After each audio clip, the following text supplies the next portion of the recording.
Student मानक पाई instruction पिला माने तुम्हें जो माने भी परीक्षा दब तुम मानक पाई इंस्ट्रक्शन आमे पढ़ीदबा बहुत इंपोर्टेंट जोटा कि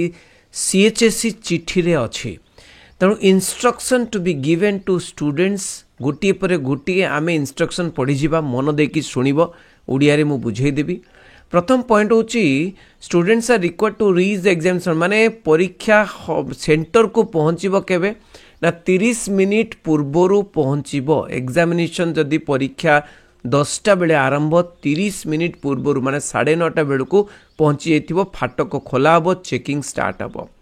students will be allowed to enter the examination centre on production of valid admit card देखेले तुम admit card without admit card रे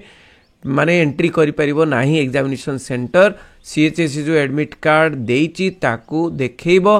एवं जांच करिवे तापर जाइकी भीतर को जाई परिबो। They are also required to carry the registration केवल एडमिट कार्ड नुहे रजिस्ट्रेशन नंबर स्लीप जोटा अच्छी रजिस्ट्रेशन कार्ड ताकू नेबे आउ आइडेंटिटी कार्ड नेबे। तीनटा जिनस गोटे होची कौन कौन नहीं जीवे एडमिट कार्ड रजिस्ट्रेशन कार्ड आउ आइडेंटिटी कार्ड तीनटा जक नहीं कि जीवे सेंटर भीतर को। Number 3 students of the tagged high school जो माने टैग होती माने एग्जामिनेशन सेंटर रे अलग से एग्जामिनेशन सेंटर रे टैग होती से माने गोटे स्टाफ मेंबर्स के तांको संगे जीवे who will help in identifying their students at their main gate रे तांको स्टाफ के थिवे सी आइडेंटिफाई करिवे जे आमो पिलाइटा। Students shall be checked at the main entrance to the examination centre main entrance रे तांको चेक हबो नियर द गेट रे चेक हबो एंट्री करिवा पूर्वरु। तेणु टीम ऑफ स्क्वाड मेंबर्स रहिबे टीम ऑफ स्क्वाड मेंबर्स से माने कौन करिवे ना एंट्री करिवे चेक करिकरी तांको भीतर को। Students are not allowed to carry mobile phone carry करि परिबे नहीं pager imaging device any device electronic device बही एगुड़िक सब कैरी करिके भीतर को नेबेनी नले माल प्रैक्टिस हो जिवो। तो बुक्स पेपर्स एटसेट्रा जदि स्टूडेंट्स माने आनिछंती आउटसाइड द एग्जामिनेशन हॉल बा रूम रे रखिवे। Students shall only be allowed to enter the examination room to occupy their seats. Examination room को 15 मिनिट पूर्वर माने 15 मिनिट पूर्वर माने 9:45 रे ही एग्जामिनेशन रूम को बा हॉल को जाई पारिबो। ठीक अछि तापरे आमे तो जानिचो 9:50 रे बेल बाजे तुमको खाता दिया जाए।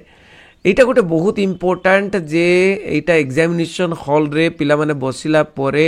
इनविजिलेटर माने सतर्क करदेवे जे जहाँ पाखरे कौन सी पेपर अच्छी इलेक्ट्रॉनिक गैजेट अच्छी एडमिट कार्ड बाबा माने other than admit card registration number एवं आइडेंटिटी कार्ड ए तीनटा व्यतीत जदि आउ किछि अच्छी इमिडिएटली ताको माने देई दियंतु नहले जदि धरा जीव तापरे से माने माल प्रैक्टिस हेबे बोली गोटे अनाउंसमेंट कर दिया जीवो। देखो sample check of students sample checking हबो at least once in a sitting गोटे सिटिंग रे थरे से जो रूम भितर सैंपल चेकिंग करिवे स्क्वाड चेकिंग करि पारंती इनविजिलेटर चेकिंग करि पारंती जेतेबे चेकिंग करिवे आपण माने निहाती सहयोग करिवे। Students are required to the roll number wise से माने बसिबे रोल नंबर टाको एंट्री करिवे सब्जेक्ट एंट्री करिवे एबीसीडी सेट एंट्री करिवे नहीं से जो आंसर बुक रे तो आंसर स्क्रिप्ट रे। Reporting of the examination center en masse by the students at the time of commencement examination letters shall be viewed seriously जदि late रे आछंती seriously view करा जिवो। Students should be careful while writing their roll number जते लेखुचंती careful है कि लेखिबे जत्न सहित लेखिबे रजिस्ट्रेशन नंबर लेखुचंती set of the question paper लेखुचंती फ्रंट पेज रे आंसर बुक लेटर सेटा बहुत केयर है करी करिया को पड़िबो। They must check it twice or thrice if these are correct. तापरे students are required to appear in subjects as indicated in the admit card रे जो subject लिखाई छी सही subject अनुसार से मारे बसिबे परीक्षा दवा पई अलगा subject रे बसिले हबो नाही admit card रे जहा किछि लिखाई छी से अनुसार पढिबे। आउ गोटे बहुत इंपोर्टेंट प्रश्न पिला माने पचारुथले आरो थर देखो ब्लू आउ ब्लैक पेन दीटा जाको माने पिला माननको फ्री हेतला जे दीटा जाकर लिखि परिवे किंतु एथर देखो बहुत important things the students are required to use only black ball point pen लिखाई छी only black ball point pen माने केवल ब्लैक इंक रे लिखिवे आर थर लास्ट ईयर ब्लू ब्लैक दीटा जाक चलूला तेणु एबे only black ball point pen रे लिखिबा पई कुआ जाईची the students will be allowed to the examination hall before 15 minute पूर्व से माने एग्जामिनेशन रूम को प्रवेश करेंगे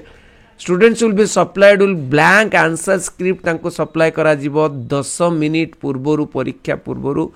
तेणु 10 मिनिट पूर्व माने 50 रे 9:50 रे students will be supplied with question paper 5 minute पूर्व माने 9:55 रे तांको